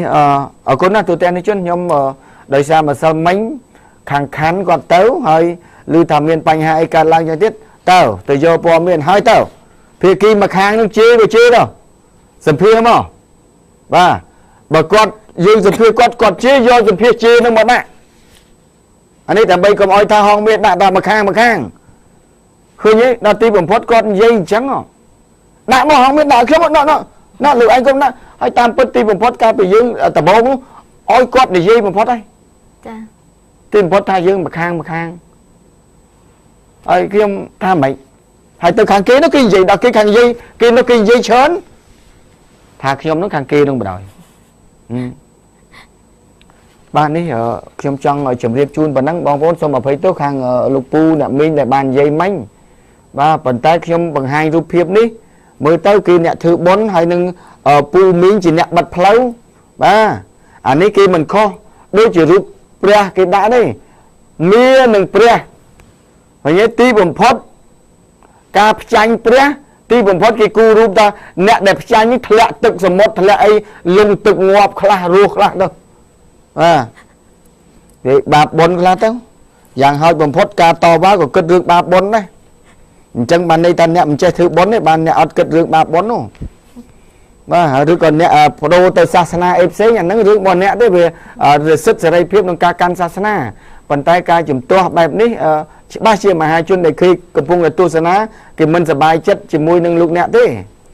បាទនេះចង់ឲ្យជំរាបចឹងហើយរដូវកឋិនផងតែជំទាស់យ៉ាងណាក៏ដោយបច្ច័យកឋិនកាន់តែច្រើនជាងមុនបាទ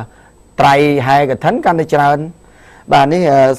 សំខាន់រឿងប្រជាពលរដ្ឋនៅក្នុងកោះដាច់ទាំងមូលជាអ្នកវិនិច្ឆ័យជាអ្នកធ្វើការពិចារណាមិនមែនអ្នកដតីទៅពិចារណាថារឿងខុសនឹងត្រូវនៅកន្លែងរបស់អ្នកទេបើសិនជាអ្នក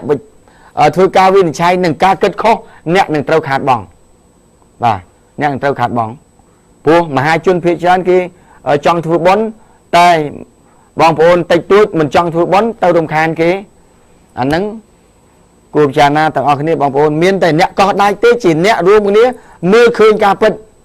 កុំឲ្យអ្នកដតីគេមើលឃើញព្រោះកន្លែងហ្នឹងគឺកន្លែងតំបន់របស់យើងមូលដ្ឋានរបស់យើងស្រុកកំណើតរបស់យើងអ្នកណាអ្នកជួយយើងមានតែគ្នាយើងនៅទីនោះសម្រាប់ជួយបាទសូមអរគុណទូទាំងជនសូមជម្រាបជូនប៉ុណ្ណឹងរឿងដែលចប់បាត់ទៅហើយឥឡូវក៏ប្រកបកកាយឲ្យមានរឿងរ៉ាវកើតឡើងលោកហ៊ុយសរុនក៏បានបញ្ជាក់ប្រាប់ដែរលោកឧទ្ធាឲ្យខ្ញុំទៅឃើញចឹងដែរតាមពិតមានទាំងសមត្ថកិច្ចមានតែអីទៅបើសិនជាគិតពីទួលនីតិរបស់អាជ្ញាធរគេចាត់ការភ្លាមឲ្យកាត់សោកាត់អីចេញទៅហើយនឹងមើលអ្នកណាជាមេខ្លោងដើម្បីយកទៅបដអសន្នដើម្បីអប់រំសិនហើយគេឲ្យគេធ្វើបុណ្យប៉ុន្តែយើងវាមិនចង់ធ្វើអញ្ចឹងពេលបុណ្យចែកបុណ្យឲ្យដាច់អញ្ចឹងទៅបើសិនគេប្រឆាំងយើងឲ្យគេជេរខាងនោះក៏ជេរទៅយើងធ្វើបុណ្យទៅផ្លូវខាងយើងធ្វើបុណ្យទៅគេខាងផ្លូវជេរឲ្យទៅខាងផ្លូវជេរទៅនេះលោកហ៊ុយសរុនគាត់បានប្រាប់អញ្ចឹងយើងមិនបាច់ទៅតតាំងទេធ្វើបុណ្យចប់ហែចប់ទៅផ្ទះរៀងខ្លួនទៅទីបំផុតពេលកំពុងហែហ្នឹងអ្នកតវ៉ានឹងបាត់អស់លីងបាត់ហើយបាទធ្វើម៉េចវាអញ្ចឹងសាច់រឿងវាអញ្ចឹងបាទអរគុណទូទាំងជនឥឡូវនេះមករឿងនឹងចប់បាត់ទៀតណា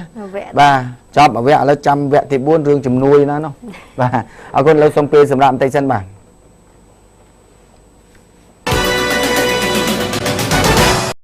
គ្នាបន្តទៀតប្រិមិត្តបាទមិញនេះតកតងនឹងវត្តកំពង់ពេជ្រនេះគឺមានសារជាច្រើនបានផ្ញើមកប៉ុន្តែខ្ញុំចង់បន្តឲ្យទៀតទេប៉ុន្តែគាត់អាសាមួយនេះគាត់និយាយមកតំណងចង់បញ្ជាក់ថាគាត់ថារដូវនេះជារដូវកឋិនអញ្ចឹងប្រជាពលរដ្ឋចង់ប្រឆាំងចង់ស្របបណ្ណាក៏ដោយគឺដាច់ខាតរដូវពេលបុណ្យជាតិរដូវដែលទំនៀមទម្លាប់មកដល់ហើយត្រូវតែគោរពទាំងអស់គ្នាតែបើអ្នកប្រឆាំងមិនគោរពតាមទំនៀមទម្លាប់បានន័យថាអ្នកមិនមែនជាសាសនាពុទ្ធទេគាត់ថាអញ្ចឹងនេះជាសារបញ្ជូនមកហើយគាត់លើកប្រៀបធៀបជាមួយនឹងសង្គ្រាមគាត់ថាសូម្បីសង្គ្រាមវាយគ្នាក្តៅកគុកនៅពេលដែលពិធីចូលឆ្នាំក៏សត្រូវខាងភាគីម្ខាងហើយនឹងម្ខាងក៏ផ្អាកដើម្បីចូលឆ្នាំដែរណែដោយសារតែអ្នកធ្វើសង្គ្រាមនេះសិតតែជាខ្មែរដែរគាត់ថាសូម្បីតែសង្គ្រាមក៏គេផ្អាកដែរដើម្បីធ្វើបុណ្យចូលឆ្នាំចូលប្រជុំអីដែរណាចុះហេតុអីបានជាយើងពេលនឹងពេលរដូវកឋិនហើយតែយើងទៅធ្វើអញ្ចឹងបាទនេះដែលសារគេបញ្ជូនមកកុំឲ្យខាងភាគីម្ខាងទៀតចេះខ្ញុំនិយាយថែមទៀតនេះទៅថាខ្ញុំនឹងទៅទៀតហើយបាទខ្ញុំជឿថាសារបន្ថែមមកអញ្ចឹងគេមើលអញ្ចឹងទៅម៉េចបាទឥឡូវនេះសូមមើលជំនួយយើងធ្វើបុណ្យវិញបាទយើងឥឡូវខ្ញុំធ្វើបុណ្យដែរខ្ញុំម្សិលមិញនេះពីថ្ងៃអាទិត្យនេះខ្ញុំយកជំនួយទៅកំពង់ឆ្នាំងបាទនៅខាងស្រុកទឹកផុសខេត្តកំពង់ឆ្នាំងបាទនៅក្នុងឃុំជីបស្រុកទឹកផុសខេត្តកំពង់ឆ្នាំងបាទតែខ្ញុំទៅថ្ងៃសៅរ៍ណាបាទអញ្ចឹងជំនួយដែលខ្ញុំយកទៅនោះគឺមានអង្ករមានទឹកត្រីទឹកស៊ីអ៊ីវថវិកានិងបងប្អូនខ្មែរយើងនៅក្នុងក្រុងភ្នំពេញលោកយាយលឹមឆេងហើយនឹងបងរបស់គាត់មួយទៀតនៅរបបខ្ពស់បានសំមែនសំរបបខ្ពស់បាទហើយនឹងក្រុមនិស្សិតដែលស្នាក់នៅតាមវត្តបាទគាត់ទៅធ្វើបុណ្យជាមួយយើងដែរដោយជួបជាមួយនឹងលោកយាយលោកពូអ្នកមីងនៅផ្ទះក្រីក្រគឺយើងទៅដល់ផ្ទះតែម្ដងបាទអញ្ចឹងនៅក្នុងនោះយើងបានទៅដល់កន្លែងគោលដៅតែម្ដងហើយរួមជាមួយនឹងបងស្រីបងប្រុសគាត់អញ្ជើញមកពីខាងប្រទេសបារាំង បាទមកពីប្រទេសបារាំងគាត់មកធ្វើបុណ្យជាមួយយើងដែរនេះទូទាំងជនគឺផ្ទះរបស់គាត់ដែលជួបការលំបាកពិតប្រាកដដែលយើងបានទៅដល់គោលដៅហើយជំនួយរបស់យើងមានច្រើនមានទាំងសៀងមានទាំងទឹកត្រីទឹកស៊ីអ៊ីវប្រេងឆាមីបាទពីព្រោះអ្នកដែលទៅជាមួយគាត់ជួយតាមលទ្ធភាពរបស់គាត់មានអីឲ្យនឹងមានអីឲ្យនឹងថវិកាមួយចំនួនទៀតដែលយើងបានផ្ដល់ទៅមានកម្មាមានភួយមានមុងបាទនេះបាទអញ្ចឹងទេដែលយើងបានយកទៅដល់នេះនៅក្នុងឃុំជីបស្រុកទឹកផុសខេត្តកំពង់ឆ្នាំងបាទដែលសរុបទាំងអស់មានចំនួនជាង30គ្រួសារបាទពីមុនដំបូងយើងថាតែ10គ្រួសារទេដល់ពេលមានអ្នកជួយបន្តយើងឈានទៅដល់30គ្រួសារបាទនៅក្នុងឃុំនឹងទាំងមូលហើយសរុបទាំងសិស្សផងណានេះគឺយើងឃើញថាបងប្អូននៅទីនោះមានមេភូមិមេឃុំមិនមេឃុំឯភូមិហើយនឹងខាងសមត្ថកិច្ចគាត់ទៅជាមួយយើងដែរខ្ញុំថាមើលខ្ញុំជួយទៅជាមួយគ្នាបាទទៅធ្វើបុណ្យជាមួយគ្នាពួកខាងខ្ញុំនេះគឺយកលុយពីសពរដ្ឋជនដែលគេផ្ញើមកពីក្រៅប្រទេសនិងក្នុងប្រទេសដែលជួយមកខ្ញុំហើយដូចគ្រួសារមួយនេះអញ្ចឹងគឺគាត់ផ្ទះនៅដូចរបៀបមិនមែនរបៀបផ្ទះទេរបៀបរោងគូយើងនោះហើយមានកូន3នាក់បាទហើយប្តីនោះទៅមកពីធ្វើការជាកម្មករនៅឯប្រទេសថៃបាទនៅប្រទេសថៃនៅតំបន់នោះគឺគាត់ភាគច្រើនប្តីនោះគឺគាត់ទៅធ្វើការនៅថៃបាទដូចជាបេះផ្លែឈើដាំដំណាំអីចឹងទៅហើយនេះកូនតូចនេះគឺនៅរៀនហើយយើងបានយកសភៅមានប៊ិចមានអីទៅចែកជូនដល់កូនចៅរបស់គាត់នៅតំបន់នោះប្រហែលជា90នាក់អស់បាទហើយយើងទៅមកផ្ទះយើងដោយសារតែយើងទៅមកផ្ទះតែដោយសារច្រើនកន្លែងខ្លះយើងឲ្យគាត់មកម្ដុំបាទបន្ទាប់មកយើងទៅមកផ្ទះទៀតដោយផ្ទះនេះអីចឹងទៅហើយឡើងទៅមើលលើផ្ទះលោកអើយគ្មានអីមិនតិចបាទឲ្យវិលលវឹងខ្ញុំសួរថាចិនអ្នកមីងដែលត្រូវការបាយទឹកអីហ្នឹងកនៅណាគាត់ថាអង្គហ្នឹងជួនកាលគាត់ទៅជីកដំឡូងនៅនោះគេមានជីកដំឡូងមីដំឡូងជ្រូកដំឡូងទៀនតែអាហ្នឹងគឺជាទៅប្រភេទដំឡូងព្រៃបាទដំឡូងព្រៃអញ្ចឹងគឺគាត់ជីកហើយឲ្យវាលវឹងនៅក្នុងផ្ទះហ្នឹងអត់មានអីបន្តិចអត់មានណាបាទខ្ញុំថារស់ដោយរបៀបយ៉ាងណាទៅអ្នកមីងបើអញ្ចឹងនេះបាទអញ្ចឹងគាត់ថាមាននេះក្មួយទៅរកជីកដំឡូងអញ្ចឹងទៅរួចហើយទៅដូងកគេទៅបាទហើយពេលខ្លះគាត់ឆ្លៀតបានកមកធ្វើនំអន្សមលក់បាទទូលលក់ទៅបាទនេះហើយគាត់មានកូនស្រីឥឡូវយើងឲ្យតង់ដោយសារផ្ទះគាត់លើធ្លុះធ្លាយពីខាងលើអញ្ចឹងទៅយើងបានថវិកាខ្លះពីខាងគាត់នៅខាងបារាំងពីអ្នកប្តីប្រពន្ធអញ្ចឹងទៅគឺគាត់ឈ្មោះលោកឡាអេរិចនិងលោកស្រីគីមលៀងបាទគីមលៀងបាទគាត់ដែលទៅជាមួយយើងបាទនេះអញ្ចឹងបានថាគាត់ចង់បានដើរអញ្ចឹងដើរទៅដល់ផ្ទះនីមួយដើម្បីគាត់ចង់ដឹងថាតើនៅតាមតំបន់ជនបទគាត់ខ្លះគាត់ជួបលំបាកអញ្ចឹងមែនអត់បាទខ្ញុំថាអត់អីទេគឺមកអញ្ចឹងដើម្បីឲ្យឃើញជាក់ស្ដែងទាំងអស់គ្នាកុំឲ្យខ្ញុំឃើញថាទៅតែខ្ញុំអត់ឃើញខាងយើងនេះអត់ទៅហើយរួចហើយយើងទៅតាមផ្ទះមួយចឹងទៀតមកនេះផ្ទះមួយទៀតបាទលោកយាយគាត់នៅម្នាក់ឯងហើយកូនគាត់នៅដោយឡែកប៉ុន្តែទៅធ្វើការអស់ហើយក្រៅប្រទេសហើយបាទខ្ញុំទៅដល់ឃើញសក់គាត់អញ្ចឹងខ្ញុំថាលោកយាយបាញ់ថ្នាំទេព្រោះសក់សល្អណាស់បាញ់ថ្នាំបាទហើយនេះគឺគាត់នៅម្នាក់ឯងចឹងហើយបានជាយើងបានជួយជាថវិកាតិចយើងបាន 4-5 ម៉ឺនអីចឹងទៅបាទរួមផ្សំហើយនឹងរួមជាមួយនឹងអង្គនិងទឹកស៊ីអ៊ីវផ្សេងទៀតឥឡូវយើងនៅតាមផ្ទះនៅច្រើនថែមទៀតប៉ុន្តែឥឡូវយើងក៏លេខមកសាលាបាទមកសាលានេះវិញយើងបានផ្ដល់នៅថវិកានិងសិភៅប៊ិចហើយប្រជាពលរដ្ឋគាត់នៅម្ដុំនឹងដែរព្រោះកន្លែងតាមផ្ទះវាច្រើនពេកអញ្ចឹងគាត់កន្លែងខ្លះខ្ញុំហៅឲ្យមកជុំគ្នាទៅអញ្ចឹងមកស្ថិតនៅក្នុងសាលាបឋមសិក្សាជីប្រងបាននៅក្នុងឃុំជាបស្រុកទឹកផុសនឹងដដែលហើយសាលានេះមានសភាពទ្រុឌទ្រោមខ្លាំងបាទទ្រុឌទ្រោមខ្លាំងដោយលិចពីមុខលិចពីក្រោយបាទនេះគឺប្រជាពលរដ្ឋដែលនៅផ្ទះឆ្ងាយខ្ញុំថាឲ្យមកម្ដុំព្រោះខ្ញុំពិបាកដើរទៅឆ្ងាយអញ្ចឹងឲ្យគាត់មកម្ដុំអានេះ19គ្រួសារអញ្ចឹងទៅហើយឡើងផ្សេង10គ្រួសារអញ្ចឹងទៅហើយ5គ្រួសារខ្ញុំដើរតាមផ្ទះនេះក្មួយរៀននៅបឋមសិក្សាជីប្រងដែលខ្ញុំបាននាំយកនៅសិភៅប៊ិចហើយនឹងមានមីមានអីទៀតទេប្រេងកាឡា បាទផ្សេងទៀតដែលខ្ញុំបានយកទៅនោះគឺមានគ្រាន់បើដែរដោយសារតែមានសប្បុរសជនយើងឲ្យបន្តបន្ទាប់នោះអញ្ចឹងនៅទីនោះលោកគ្រូអ្នកគ្រូដែលគាត់នៅទីនោះគាត់ប្រាប់ថាយើងមានសាលាមួយហ្នឹងហើយនឹងមាន2បន្ទប់ហើយនឹងមួយកន្លែងទៀតគឺរៀននៅកន្លែងសាលាឆទានចា៎បាទរៀននៅសាលាឆទានគឺមានព្រះនៅពីខាងក្រោយហ្នឹងតែម្ដងសាលានេះគឺលេចមុខលេចខអញ្ចឹងបាទប៉ុន្តែយ៉ាងណាក៏ដោយជាសាលាបឋមសិក្សានៅក្នុងភូមិបាទអញ្ចឹងយើងដោយសារតែឥឡូវនេះកូនសិស្សមិនទាន់ចូលនៅឡើយទេតន់ចូលកងទេអញ្ចឹងថ្ងៃហ្នឹងថ្ងៃទៅហ្នឹងខ្ញុំក៏បានប្រាប់ទៅមុនឲ្យខាងលោកមេភូមិហើយនឹងលោកមេឃុំសូមមេត្តាជួយប្រាប់ឲ្យកូនសិស្សឲ្យគាត់មកដើម្បីខ្ញុំផ្ដល់នៅប៊ិចសិភៅឲ្យក្មួយបានរៀនបាទបានរៀនមុនពេលចាប់ដើមចូលកងបាទអញ្ចឹងលោកយាយឆេងនឹងបងគាត់ឲ្យអ្នកមីងគាត់ទៅជាមួយនឹងគាត់យកប៊ិចយកសិភៅបាទយកទៅចែកអូសល់ផងបាទប៉ុន្តែយើងបានទៅចែកអត់ឲ្យសល់ទេបាទចែកតទៅអស់ដាក់ត្រឹម30ប៉ុន្តែបើរបស់នៅលើសយើងឲ្យលើស30ទៀតបាទអញ្ចឹងឲ្យមកវិញមកតឡានទៅទេបានហើយបាទដូចជាយើងនៅសល់អញ្ចឹងយើងយកទៅដល់ទៅមើលទាំងកន្លែងអ្នកមីងមិញដែលថាប្រសូតចេញពងមន់ប្រសូតចេញចិញ្ចៀនហ្នឹងគឺយកទៅប្រគិនលោកហ្នឹងប្រហែលជាដូចជា50-60គីឡូដូចជា100គីឡូដែរបាទអង្គទឹកស៊ីអ៊ីវហើយនឹងប៊ិចទៅចែកនៅក្នុងទៀតបាទចែកឲ្យអស់បាទអញ្ចឹងនៅក្នុងនេះយើងបានផ្ដល់ឲ្យគាត់សម្រាប់កូនសិស្សដែលបានរៀននៅទីនោះបាទទោះបីឲ្យគាត់មកសុំទាំងសាលាមិញខ្ញុំមិនមានលទ្ធភាពទេតាមពិតជំនួយទាំងអស់ហ្នឹងខ្ញុំបានតែសប្បុរសជនបងប្អូនខ្មែររបស់យើងនៅក្នុងនិងក្រៅប្រទេសគាត់ឲ្យមកហ្នឹងបានជារបៀបចែកអញ្ចឹងបានតែឲ្យថងសុំសាលាមួយខ្នងហ្មងអត់ទេអាហ្នឹងអត់កើតទេអាហ្នឹងសុំទៅខាងរដ្ឋាភិបាលឬក៏ទៅខាងអង្គការគេធំអីទៅគេឃើញបានអញ្ចឹងទៅខ្ញុំមានតែលទ្ធភាពបងប្អូនអ្នកក្រៅប្រទេសអីគឺចង់មកជាមួយបើបានអញ្ចឹងបាទបានតែប៉ុណ្ណឹងបាទរបស់ជួយឧបត្ថម្ភតាមលទ្ធភាព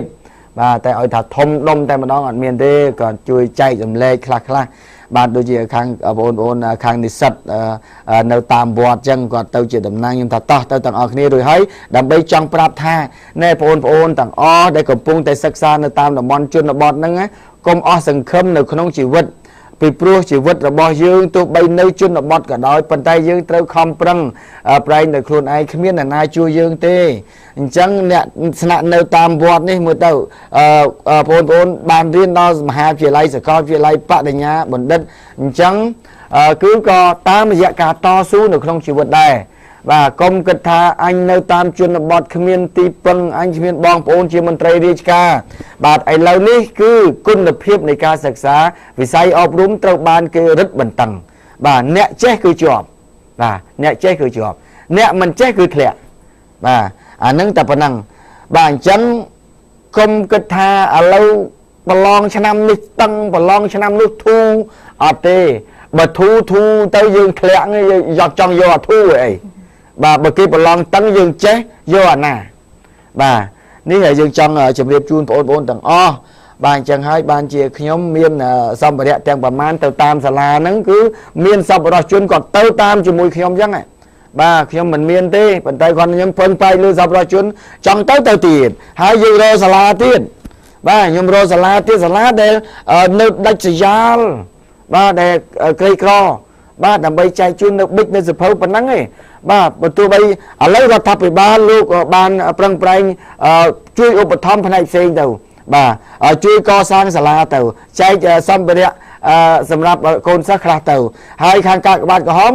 លោកជួយខាងផ្នែកកាកបាទក្រហមប៉ុន្តែខាងខ្ញុំបានបន្តិចបន្តួចពីសប្បុរសជនទៅតាមលទ្ធភាពខ្ញុំអញ្ចឹងទៅអញ្ចឹងជួយគ្នាបន្តិចទៅបាទទោះបីតិចឬច្រើននេះក៏សម្រាប់ប្រជាពលរដ្ឋខ្មែររបស់យើងទាំងអស់គ្នាដូចជាម្សិលមិញអញ្ចឹងឃើញទេមានបងស្រីមាសទូចនៅខាងបារាំងនោះវិញគាត់បានឧបត្ថម្ភចំនួន$120មកឲ្យខ្ញុំទៀតដើម្បីឲ្យខ្ញុំឮថាខ្ញុំទៅកំពង់ឆ្នាំងចែកដល់សិស្សហើយនឹងអ្នកក្រីក្រគាត់ឧបត្ថម្ភមកភ្លាមបាទអរគុណអ្នកបងមាសទូចនៅប្រទេសបារាំងខ្ញុំបានទទួលថវិកាឲ្យ$120ហើយក៏អរគុណចំពោះលោកមីងនុពូដែលរស់នៅប្រទេសអូស្ត្រាលី បាទនៅស៊ីដនីបាទអ្នកស្រីខិតជុនបាទអ្នកស្រីខិតជុននៅស៊ីដនីប្រទេសអូស្ត្រាលីឧបត្ថម្ភចំនួន$116សហរដ្ឋអាមេរិកអ្នកស្រីខឹមអេងនិងស្វាមីរបស់គាត់ឈ្មោះមីរ៉ាបាទឧបត្ថម្ភចំនួន$100សហរដ្ឋអាមេរិកបាទនៅស៊ីដនីនិងក្នុងប្រទេសអូស្ត្រាលីដែរបាទឃើញអញ្ចឹងនៅក្រៅប្រទេសនោះគាត់ឃើញមើលឃើញតាមហងមាសគាត់ជួយមកអញ្ចឹងបាទនេះជាការចែករំលែកក្នុងនាមប្រជាពលរដ្ឋខ្មែរដូចគ្នាមានតិចជួយតិចមានច្រើនជួយច្រើនបាទដូចជាហើយបើប្រជាពលរដ្ឋដែល